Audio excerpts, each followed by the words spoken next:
they saw a trend. There were arcades popping up all over the country. They seized an opportunity. They could put multiple games in one cabinet and make more money off of that one cabinet. That was a tremendous leap forward in the arcade business. And pushed the envelope. Another ad was an ad where it had a picture of 2 steel balls on one side.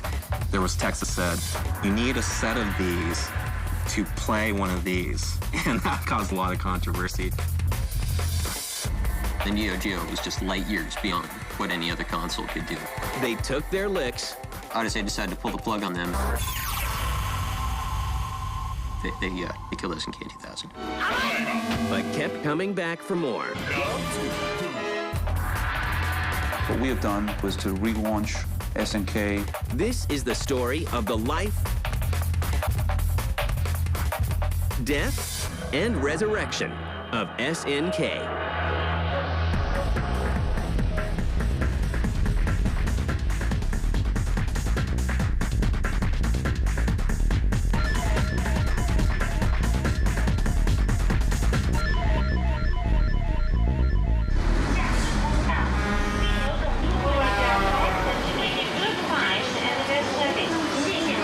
It begins in Japan at a time when arcades rule and every gamer has a quarter in his pocket.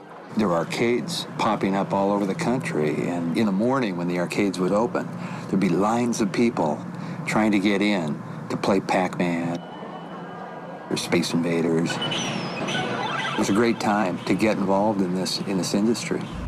A man named Eikichi Kawasaki forms a new company called SNK. The company was actually founded, I believe, in 1978. SNK stands for Shin Nihon Kikaku. Shin is new, Nihon, of course, is Japan, and Kikaku, project. The Osaka-based company wastes no time getting into the arcade business and releases Ozma Wars in 1979. Safari Rally is released in 1980, and the company makes a splash with Vanguard in 1981. Vanguard was a space shooting game, and it was very popular. It was probably our second or third game that we published here in the U.S. for the arcade. SNK survives the crash of the arcade in the early 80s, and by 1986, it has a lineup of 23 arcade games, including Mad Crasher and Ikari Warriors. The setting is a jungle where a plane has crashed. And the objective of the game is to defeat the gorillas while trying to escape unharmed. Ikari Warriors was really popular for a couple of reasons. The controller was very unique. It was an 8-way joystick, but it also had the ability to rotate 360 degrees. It had the 360-degree rotation, as well as the 8-way capabilities, and nothing like that had ever been seen before. People loved it. It's a great game. At that time, Rambo was very popular, and I was told to change the character to Rambo. So I had to make the upper half of the body naked and change it to a Rambo-like character. Meanwhile, the release of the Nintendo Entertainment System in 1985 jumpstarts the home market. Nintendo came out with their first home system, and that just blew everybody away. People were really hungry for video game content, and to be able to have it in the home at that time with the 8-bit system was just terrific. SNK wastes no time. We were one of the first 10 licensees from the Nintendo NES system. One of its first console titles is also one of its most innovative. Baseball Stars was really good. The attraction of Baseball Stars was that you can actually make your own characters in the game. This is the first baseball game that you can do that. There was something special about the cartridge itself in that there was a battery which was installed in the cartridge that allowed you to actually trade players, make changes to your roster. That was very unique at the time of the NES age.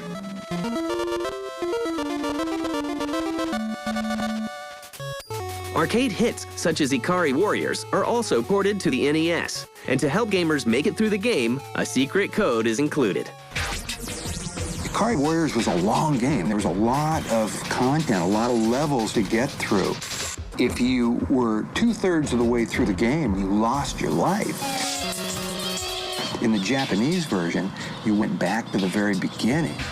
We asked if we could simply die at that spot and then recycle to that same location and pick up at the same place. So with a code, you could do just that. ABBA, that was one of the first sort of really cheesy continue codes. In fact, some people would argue the only way you could complete the game was by hitting ABBA to jump back in with another set of credits when you died. For the next 3 years, SNK continues making games such as Ikari Warriors 2 and Crystallis. But the next generation of game consoles is just around the corner, and with some help from SNK, the line between home systems and arcades will be blurred forever.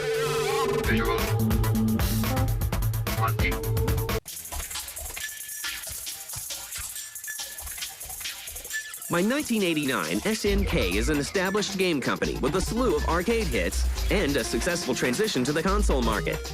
But their next project isn't just a new game, it's a whole new approach to arcade machines called the Neo Geo Multi-Video System.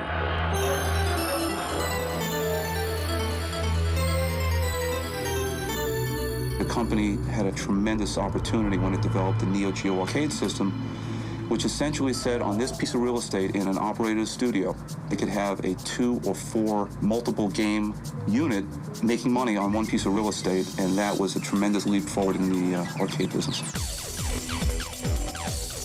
Operators could save money only having to buy games. They didn't have to buy an entirely new piece of hardware for every new game. They could put multiple games in one cabinet and make more money off of that one cabinet.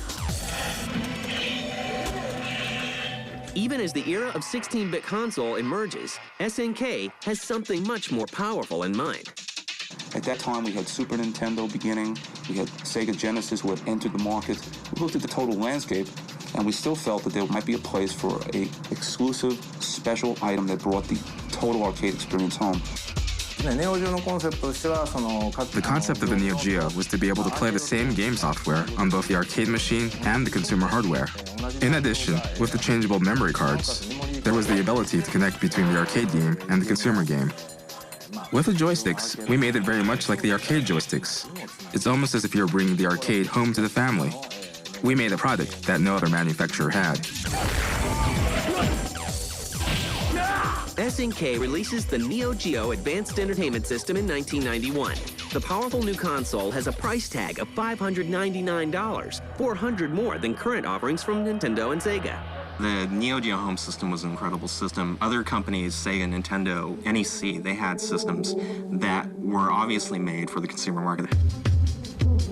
SNK just went the other route. They just made an arcade system. It's got the same chips, the same insides, the same graphics, the same sounds that you would see in the arcade version. It wasn't mass market, and we weren't going to try to make it mass market. We never looked at it as, let's get a 50% market share and beat Nintendo. We just said, let's bring the arcade game home. SNK, I think, believed that they could sell a premium product at a premium price and make money doing that because, at the time, the Neo Geo was just light years beyond what any other console could do. It was a truly arcade-perfect experience in the home, just absolutely no difference. But the downside was it had the price tag to boot. To market the AES, SNK starts an aggressive advertising campaign and goes after the competition. Neo Geo was a very expensive system. It was $600 for the machine. It's $250 for the cartridges. It was obviously too high for anybody to afford. Kent Russell, who was the VP of marketing at the time, knew that, straightforward marketing just wasn't going to work. So what he did is he came up with a very controversial ad campaign and just went after everybody. Some of our advertising back then got criticized, or at least it was definitely, provocative for its time. And one of his first ads, which is pretty famous, or infamous even, is the weenie ad where he calls everybody a weenie if they play the Super Nintendo or the Sega or anything. He said, why play with those limp systems? Be a hot dog like the Neo Geo. Because we knew our engine was stronger. It was the most powerful engine available, and we wanted to advertise that. So the advertising really was, do you want a weak system or do you want the strongest? It was bigger, better, like the big dog. Another ad later was an ad where he had a picture of 2 steel balls on one side, and on top of the steel balls, there was text that said, you need a set of these to play one of these, and that caused a lot of controversy. And that's what he wanted to do. So he wasn't necessarily considered very classy, but he got done what he wanted to do. With their powerful new system out in stores and in arcades, SNK leaves their fate in the hands of gamers.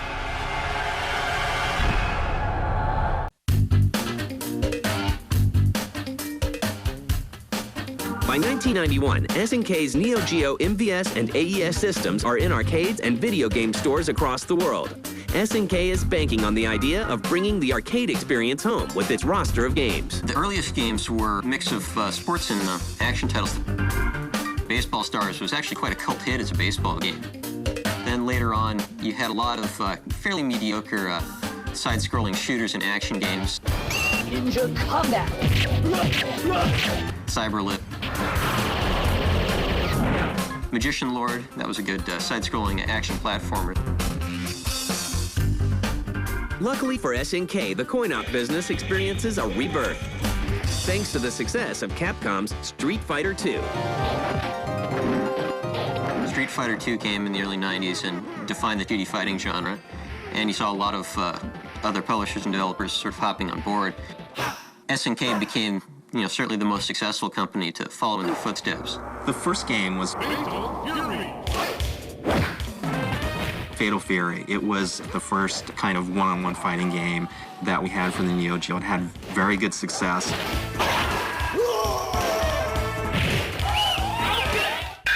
Art of Fighting was their second fighting series. Round one. Art of Fighting was the first 2D fighting game to feature a scaling perspective. The camera, such as it was, would move back and forth to accommodate either close-ups on really, really huge character sprites or a view of a really big background. Samurai Showdown came out, and that was really the game that just took over everything. It put SNK on the map.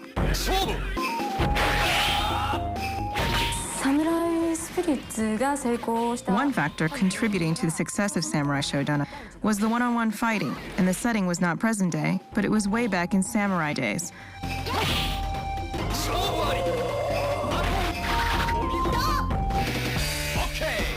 King of Fighters was a great idea. It took all of SNK's intellectual properties from SNK's past and put them all into one game. And it also created a new fighting system where you would pick 3 characters and you would fight them each separately on a team, one after another until each of them died off, and then whoever would have the last guy standing would be the winner.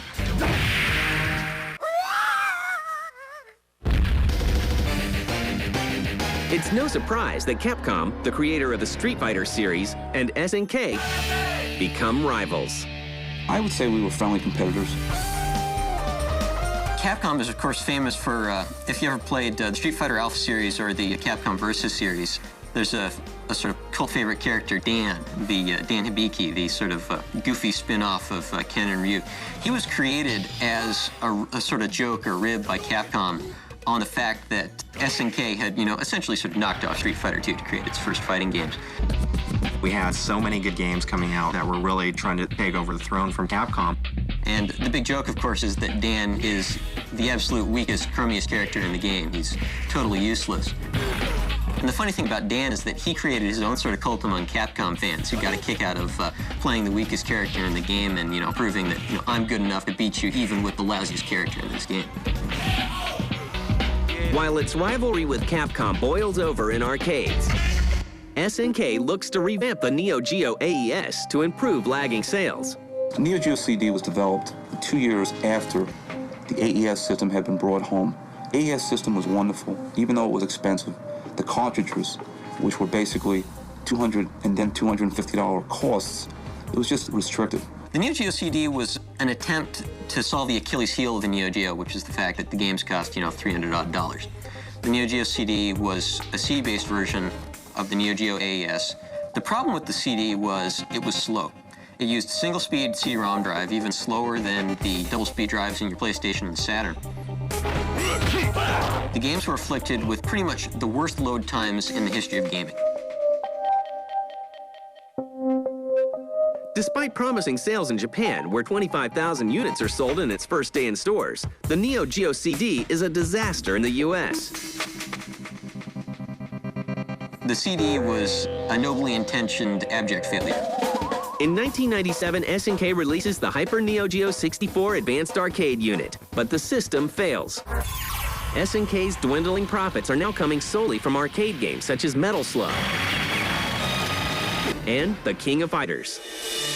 In a bold bid to reclaim their losses, SNK will take on the king of the handheld market.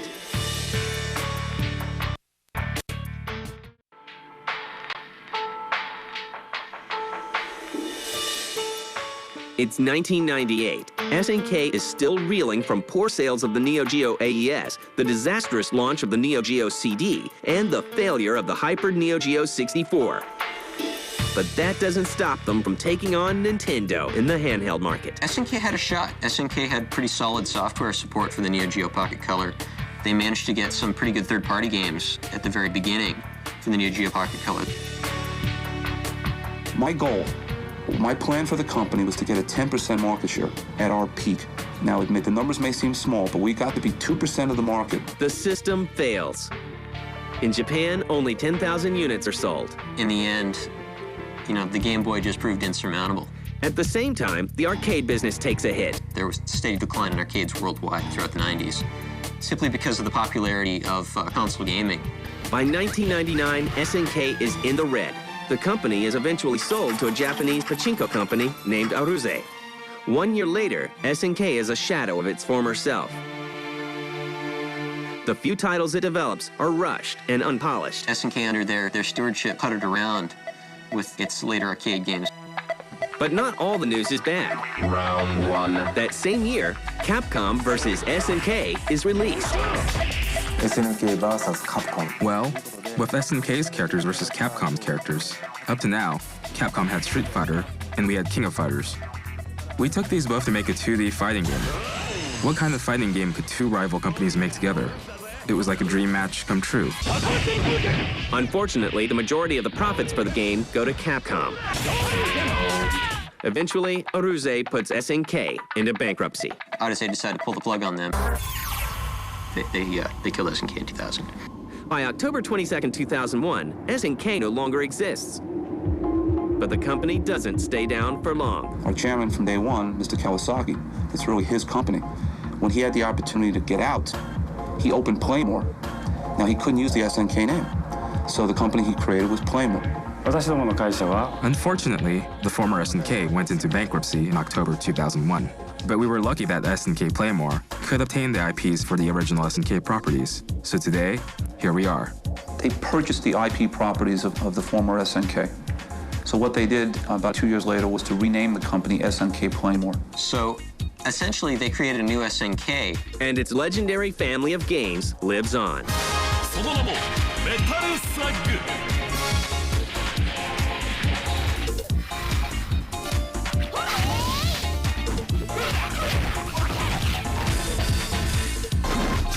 They still have that cult following that will keep following them as long as they keep making the games that are their signature. In the future, of course, we aim to have new platforms for the King of Fighter projects. For example, Maximum Impact is out on the home consoles. The King of Fighter series has made the transition into 3D. Naturally, I think that here on out, it's our duty to evolve our products. So that's the direction I think we'll go. If our fans demand it, we'll revive any of the SNK series. Rather than a revival, however, we would make a renewal.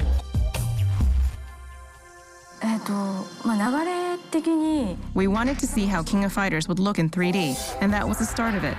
It wasn't that the market was demanding that we change to 3D or anything like that. And for the most part, when we're making 3D visuals, it's better suited for the consumer market rather than the arcades. So we made it specifically for Maximum Impact on PS2. We'll be bringing SVC Chaos, which is SNK versus Capcom, to the Xbox, and it will be fully live. From now on, we'll continue the sequels and also make original titles. And while the company is at the tail end of a wild ride, there is no denying its impact on gaming history. Boy, do they have a huge following. I mean, even to this day. Underdogs definitely draw their sort of cult following. I mean, on eBay, some of the old cartridges, which we sold originally for $200, is going, for thousands of dollars. Not to underestimate the fact that they were really a force for technological and economic innovation in the arcades. For me, when you say SNK, the first thing that comes to mind is not a particular game title per se, but an image that this is the only company that can offer hardcore games.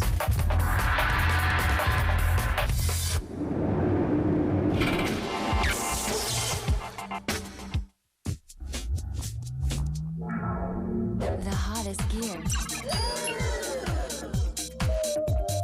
The latest gadgets.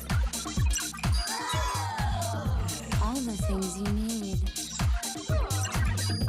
And some you might not. Join Diane Mazzotta as Filter gets the lowdown on all the high tech at the Consumer Electronics Show. Tomorrow night at 10.